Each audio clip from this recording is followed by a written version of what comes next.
की खौफनाक रात। यह बात नवरात्रि के समय की है। उस समय मैं अपने दोस्त के घर नवरात्रि में गया हुआ था और अपने दोस्त के घर मैं कुछ काम कर रहा था और उसका घर मेरे घर से लगभग 15 मिनट के ही रास्ते पर था। और नवरात्रि का समय था तो हर जगह नवरात्रि के भजन चल रहे थे और लोग काफ़ी धूमधाम से माता रानी के भक्ति में मगन थे। और हम दोनों दोस्त घर का कुछ काम कर रहे थे और हमने एक दिन में ही वो काम पूरा कर लिया था।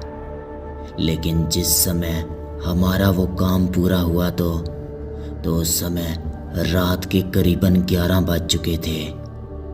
पर मुझे इस बात से कोई भी फर्क नहीं पड़ रहा था क्योंकि पहले भी मैं उसके घर पर काफ़ी रात रुक चुका था। पर आज मुझे घर जाना था तो मैंने अपना सारा सामान उठाया और अपने दोस्त से बाय कहकर अपने घर की ओर जाने लगा। लेकिन रात काफ़ी हो जाने के कारण आसपास की चहल पहल खत्म हो चुकी थी। पर मुझे इससे कोई फर्क नहीं पड़ रहा था और मैं अपने घर की ओर बढ़ते जा रहा था। लेकिन तभी मेरे सामने 2 रास्ते आए और वो दोनों रास्ते मेरे घर की ही ओर जा रहे थे। और एक रास्ता काफ़ी लंबा था और दूसरा रास्ता एक गली से होकर जाता था। तो मैं घर जल्दी पहुंचने के लिए उस गली वाले रास्ते को चुन लिया था। और वो एक सुनसान गली थी, लेकिन वो एक ऐसी गली थी जिसमें लोग रात में तो क्या सुबह भी नहीं जाते।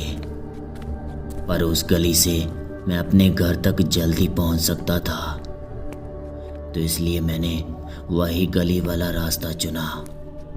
और उस गली वाले रास्ते में ज़्यादा रोशनी भी नहीं थी, जिस कारण वहाँ पर थोड़ा थोड़ा अंधेरा भी था और कुछ सही से दिखाई भी नहीं दे रहा था। पर फिर भी मैं आगे बढ़ते जा रहा था।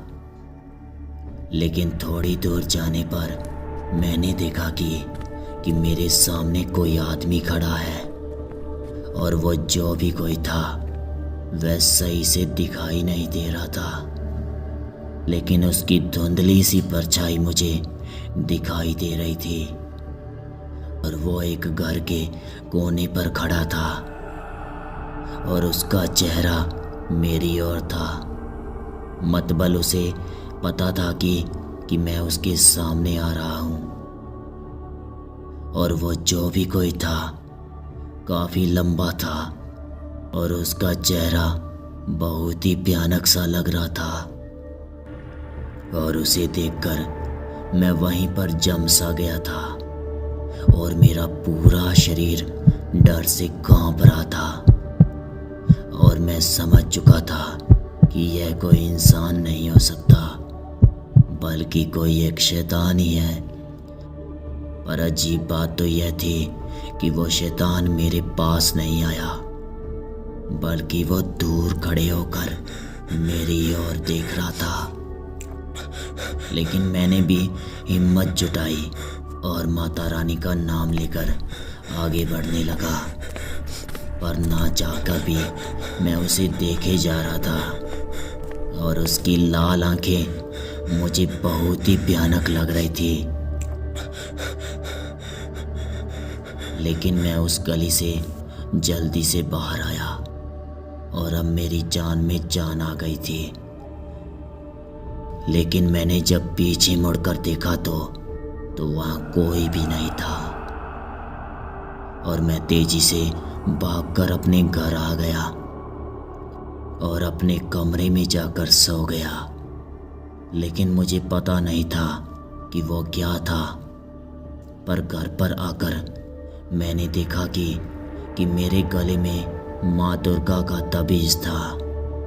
तो शायद इसी वजह से वह शैतान मेरे पास नहीं आ रहा था, लेकिन मुझे मेरी दादी की बात बार बार याद आ रही थी कि इन त्योहारों पर अच्छी ताकतों के साथ कुछ बुरी ताकतें भी होती है,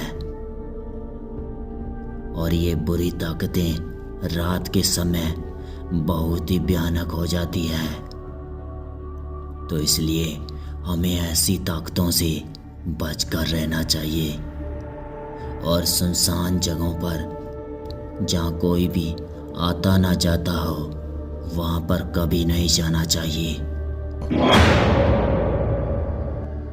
तो दोस्तों, आपको यह कहानी कैसी लगी हमें कमेंट में ज़रूर बताइएगा।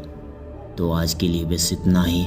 अगर आपको यह कहानी पसंद आई है तो हमारे चैनल को सब्सक्राइब कर लें और बेल आइकन को भी दबा दें, जिससे कि हमारी नई वीडियो की नोटिफिकेशन आप तक पहुंचते रहें। तो चलिए दोस्तों, मिलते हैं आगे ऐसी ही रोमांचिक भरी कहानी में।